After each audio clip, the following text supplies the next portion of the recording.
en un mundo sumergido en la oscuridad, sin Dios,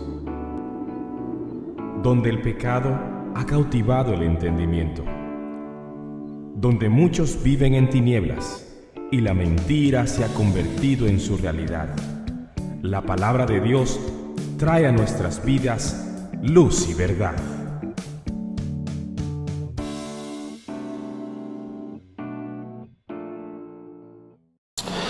A finales de la Segunda Guerra Mundial, cuando el pueblo alemán estaba comenzando a conocer lo que había sucedido en los campos de concentración, un pastor protestante llamado Günther Rutenborn escribió una obra de teatro llamada La señal de Jonás, para tratar de responder a la pregunta: ¿a quién debemos culpar de todo lo que ha ocurrido aquí? ¿Quién debe cargar con la culpa de este genocidio? Mis hermanos y amigos, más de 6 millones de judíos fueron exterminados en los campos en Belsen, Dachau, en Auschwitz, sin contar con todas las otras atrocidades que los nazis cometieron en Europa durante la Gran Guerra. Y aunque muchos alemanes se sentían consternados con las historias que estaban saliendo a la luz pública, a título personal nadie se sentía culpable. En la obra de Rutenborn, los actores dialogaban con el público acerca de este asunto, pero todos defendían su inocencia culpando a los demás, sobre todo a los demás arriba. El ama de casa decía: yo estaba luchando con el racionamiento de alimentos, yo no tengo la culpa de nada. El soldado decía: yo tampoco soy culpable, solo estaba obedeciendo órdenes. Pero el comandante también se defiende argumentando que solo estaba siguiendo las directrices del partido.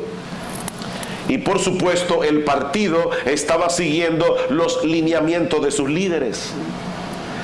Pero a medida que van subiendo en el escalafón de autoridad, finalmente un hombre se pone en pie en medio de la obra y declara que la verdadera culpa se encuentra más allá del ejército, más allá del partido, incluso más allá del mismo Hitler. Dios es el culpable.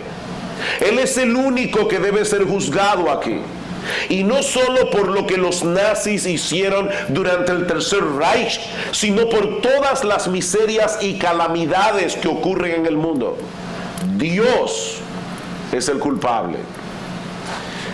El hombre pretende vivir de espaldas a Dios, pero cuando cosecha el fruto de su locura, entonces comienza a proyectar su culpa en otras personas, hasta que tarde o temprano terminan culpando al mismo Dios que ellos han decidido pasar por alto.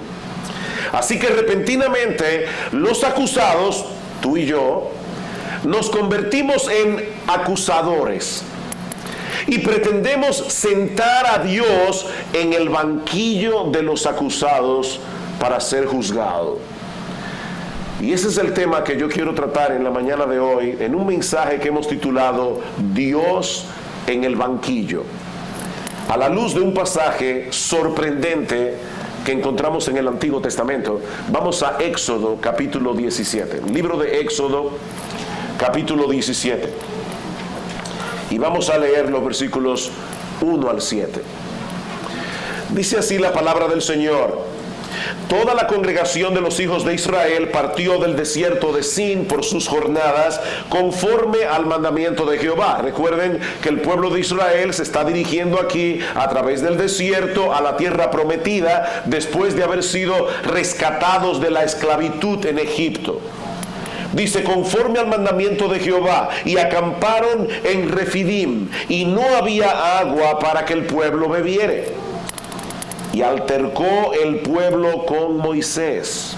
y dijeron: danos agua para que bebamos. Y Moisés les dijo: ¿por qué altercáis conmigo? ¿Por qué tentáis a Jehová? Así que el pueblo tuvo allí sed y murmuró contra Moisés y dijo: ¿por qué nos hiciste subir de Egipto para matarnos de sed a nuestros hijos, a nosotros y a nuestros ganados? Entonces clamó Moisés a Jehová diciendo: ¿qué haré con este pueblo? De aquí a poco me apedrearán. Y Jehová dijo a Moisés: pasa delante del pueblo y toma contigo de los ancianos de Israel y también en tu mano tu vara con que golpeaste el río, y ve. He aquí que yo estaré delante de ti, allí sobre la peña en Horeb, y golpearás la peña, y saldrán en ella aguas, y beberá el pueblo. Y Moisés lo hizo así en la presencia de los ancianos de Israel, y llamó el nombre de aquel lugar Masah y Meriba, por la rencilla de los hijos de Israel, y porque tentaron a Jehová diciendo: ¿está pues Jehová entre nosotros o no? Esta historia comienza en un momento de crisis. Hace poco los israelitas habían sido librados de la esclavitud, como he dicho ya, y habían cruzado milagrosamente el Mar Rojo. Si alguna vez han visto un mapa de esta región, se habrán dado cuenta que el camino más directo para llegar desde Egipto hasta la tierra de Canaán es bordeando toda la franja costera. Pero en vez de llevarlos por esa ruta, dice el texto que Dios decide internarlos en el desierto. Y este dato es importante, hermanos. Noten en el versículo 1 que fue Dios el que decidió llevarlos por ese camino, no Moisés. Ellos acamparon en ese lugar donde no había agua para que el pueblo bebiera, dice el versículo 1, conforme al mandamiento de Jehová. Más adelante en Deuteronomio capítulo 8 versículo 2, Dios le dice al pueblo a través de Moisés que Él lo había hecho a propósito. Él los había llevado al desierto, escuchen bien, para afligirte, para probarte, para saber lo que había en tu corazón, si habías de guardar o no sus mandamientos. Y mis hermanos, aquí aprendemos algo importante de la vida cristiana. Es en medio de las situaciones críticas de la vida donde nosotros conocemos la verdadera condición de nuestro corazón. Eso fue precisamente lo que sucedió con el pueblo de Israel en esta ocasión. Dios los había colocado en una situación sumamente difícil y peligrosa. Miren, mis hermanos, en un lugar como el desierto de Sinaí, la deshidratación se produce en cuestión de horas. Así que el suministro de agua era urgente, o todos iban a morir en muy poco tiempo. Ahora la pregunta es, ¿qué debió hacer el pueblo en esta circunstancia? Ellos debieron confiar en el poder y en la bondad de Dios. Debieron clamar por su ayuda. No olviden que unas semanas atrás Dios los había librado nada más y nada menos que del ejército de Faraón, abriendo las aguas del Mar Rojo. Y en el capítulo anterior, en el 16, Dios había comenzado a alimentarlos milagrosamente a través del maná, un pan que caía del cielo. ¿Acaso era imposible para Dios resolver este problema y darles agua en el desierto? Por supuesto que no. Pero en vez de clamar en oración, el pueblo de Israel decide entablar una demanda judicial contra Dios y contra Moisés. Versículo 2. Y altercó el pueblo con Moisés. Esta palabra, altercar, tiene una connotación más fuerte en el idioma hebreo en que se escribió el Antiguo Testamento. Esta palabra aparece en otros pasajes del Antiguo Testamento para referirse a un litigio, para referirse a una demanda judicial. Es por eso que este lugar vino a ser conocido como Masá y Meriba, dice en el versículo 7. La palabra Masá significa poner a prueba, mientras que la palabra Meriba viene de una raíz hebrea que significa entablar una demanda judicial, litigar contra alguien. De manera, mis hermanos, que lo que tenemos aquí en Éxodo 17, es mucho más que una turba enojada quejándose contra Dios. En ese momento el pueblo de Israel entabló una demanda judicial contra él y contra Moisés. ¿Y cuál era la acusación? Tú nos sacaste de la tierra de Egipto con promesas falsas para matarnos en el desierto. ¡Wow! ¡Qué acusación contra Dios! Ellos estaban acusando a Dios de haber violado la promesa de su pacto. Dios nos traicionó. Dios nos mintió. De hecho, mis hermanos y amigos que están aquí en esta mañana, de haber podido, el pueblo de Israel había apedreado a Dios ese día. Pero como eso era imposible, ellos decidieron apedrear a Moisés, el representante de Dios. Dice en el versículo 4 que Moisés le dice al Señor: ¿qué yo voy a hacer con este pueblo? De aquí a un poco me apedrearán. Moisés sabía que la situación se había tornado peligrosa. Dios los había llevado al desierto a morir de sed. Todos iban a morir de muerte natural en pocas horas, y el primero sería Moisés. Y no de muerte natural, sería ejecutado como traidor. De manera, mis hermanos, que esta crisis no solo reveló la incredulidad del pueblo de Israel, esta crisis reveló la ingratitud y la insolencia de esta nación. ¿Cómo pudieron olvidar tan pronto todo lo que Dios había hecho a favor de ellos al librarlos de la tiranía de Faraón en una forma tan sorprendente? Israel pecó gravemente contra Dios ese día. Las acusaciones que estaban haciendo contra él no solo eran absolutamente injustas, eran terriblemente blasfemas. Ahora, yo quisiera, mis hermanos, en esta mañana, que nosotros apuntemos el foco sobre nosotros mismos. Porque es muy fácil leer esta historia y decir: oye, pero qué nación más terca, qué duros de corazón. No, mis hermanos, nosotros no somos diferentes en ningún sentido. Esa es la acusación que Pablo presenta contra toda la raza humana en el capítulo 1 de su carta a los romanos. La carta de Pablo a los romanos es una exposición del evangelio. ¿Y cómo comienza Pablo esta exposición del evangelio en Romanos capítulo 1 versículo 18? Diciendo: Dios te ama y tiene un plan maravilloso para ti. No. Pablo comienza diciendo: la ira de Dios se revela desde el cielo contra toda impiedad e injusticia de los hombres que detienen con injusticia la verdad. Porque lo que de Dios se conoce les es manifiesto. Dios se lo manifestó. Su eterno poder, su deidad, se hacen claramente visibles por medio de las cosas hechas. Por eso es que Pablo dice: profesando ser sabios, los hombres se hicieron necios y cambiaron la gloria del Dios incorruptible por la imagen de un hombre corruptible. La raza humana está bajo la ira de Dios, tú y yo. ¿Sabes por qué? Por haber detenido con injusticia la verdad. Pablo dice: Dios ha manifestado su poder en la creación en una forma muy evidente. Las huellas de Dios se encuentran diseminadas a través de todo el universo, y Dios le ha dado al hombre la capacidad de interpretar esa evidencia. Pero en vez de glorificar a Dios, en vez de darle gracias, los hombres se han envanecido en su razonamiento, dice Pablo, y su necio corazón fue entenebrecido.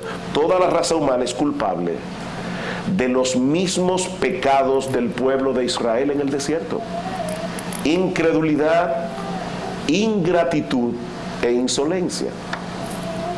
Incredulidad, ingratitud, insolencia. Y quiero aclarar que cuando yo hablo de la raza humana, no me estoy refiriendo a los que están allá afuera, es hablando de ti y de mí. Y lo triste de todo esto es que aún los cristianos podemos reaccionar así en ocasiones.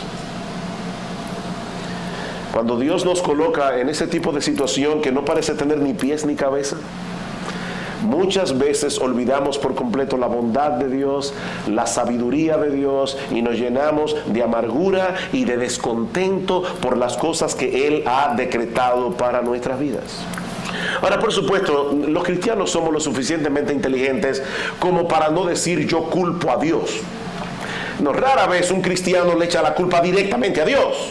Nosotros preferimos atacar de frente a las autoridades que Él ha puesto sobre nosotros, como hizo el pueblo de Israel con Moisés, o culpar las circunstancias. ¿Entendés todo eso? Yo no me estoy quejando contra Dios, yo me estoy quejando contra la circunstancia. Pero mi hermano, piénsalo con cuidado. ¿Quién es el que maneja las circunstancias?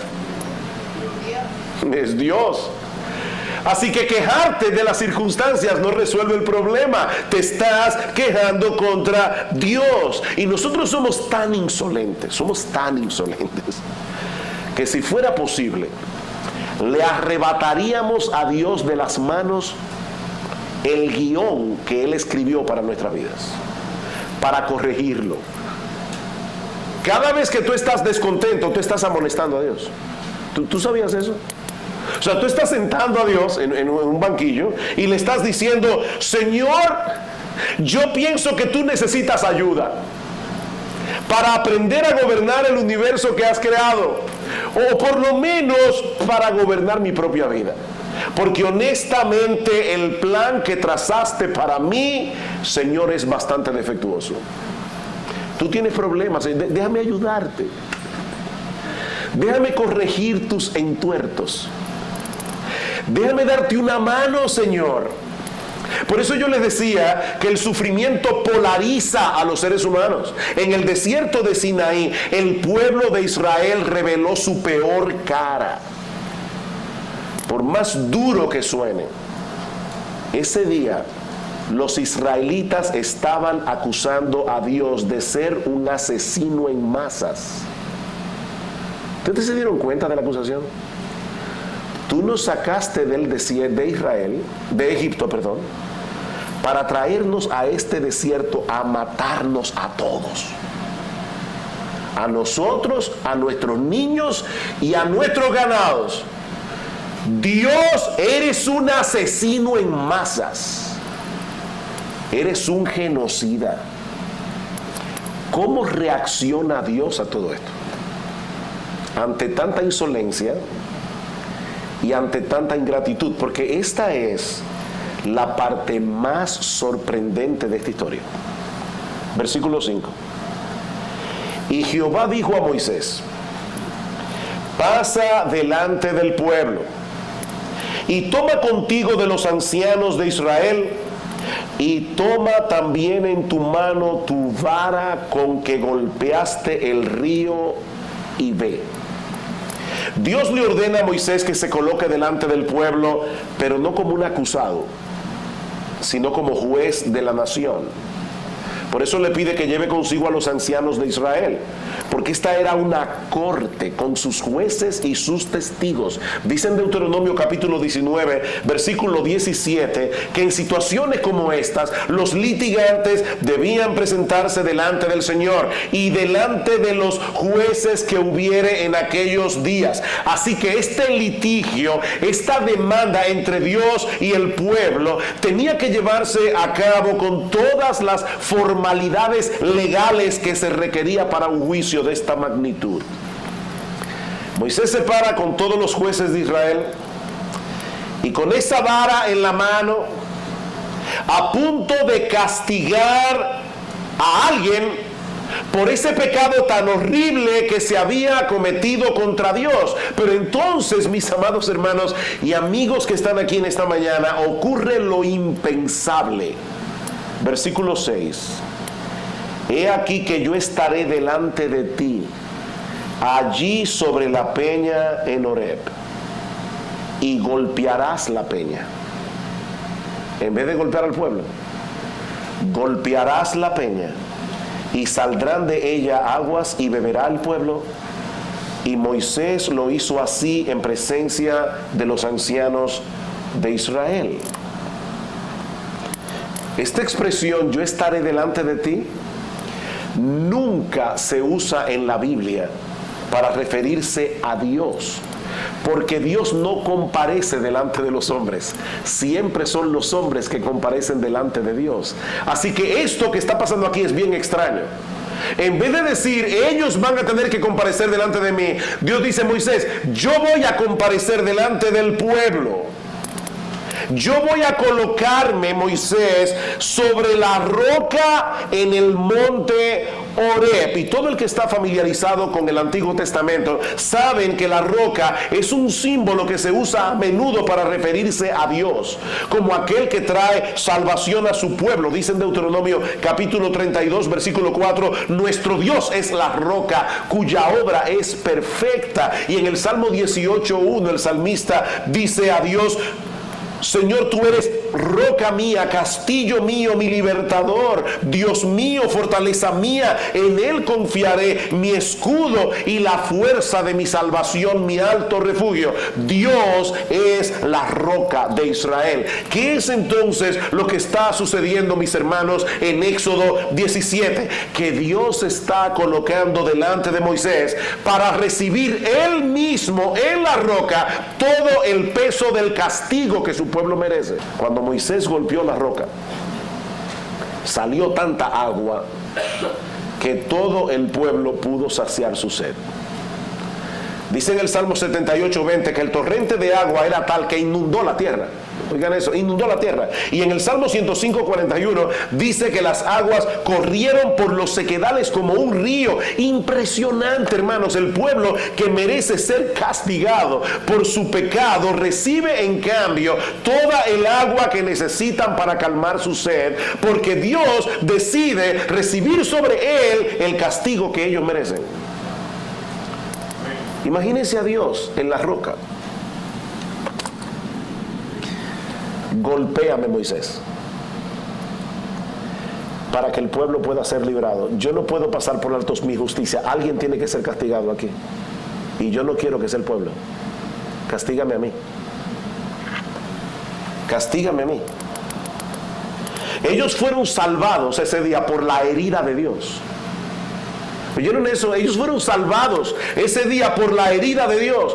Mis hermanos y mis amigos que están aquí, ese es el gran mensaje de la Biblia, que el Dios de toda gracia recibió sobre sí mismo, en la persona de su Hijo, nuestro Señor Jesucristo, el golpe que todos merecemos por causa de nuestros pecados. Por eso es que Pablo, en 1 Corintios capítulo 10, interpreta esta historia en Éxodo 17 diciendo: yo no quiero, hermanos, que ignoréis que nuestros padres todos estuvieron bajo la nube, y todos pasaron el mar, y todos en Moisés fueron bautizados en la nube y en el mar, y todos comieron el mismo alimento espiritual. Y ahora escuchen: todos bebieron la misma bebida espiritual, porque bebían de la roca espiritual que los seguía, y esa roca era Cristo, dice Pablo.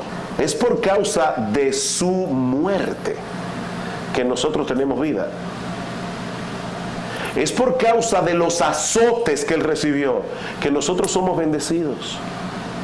Es por su muerte que nosotros somos saciados con el agua de la salvación. Ustedes recuerdan aquella conversación que Jesús tuvo con la mujer samaritana junto al pozo de Jacob. Cristo le dice: mira, mujer, el que bebiere de esta agua volverá a tener sed, pero el que bebiere del agua que yo le daré no tendrá sed jamás, sino que el agua que yo le daré será en él una fuente de agua que salte para vida eterna. Yo voy a saciar la sed del hombre.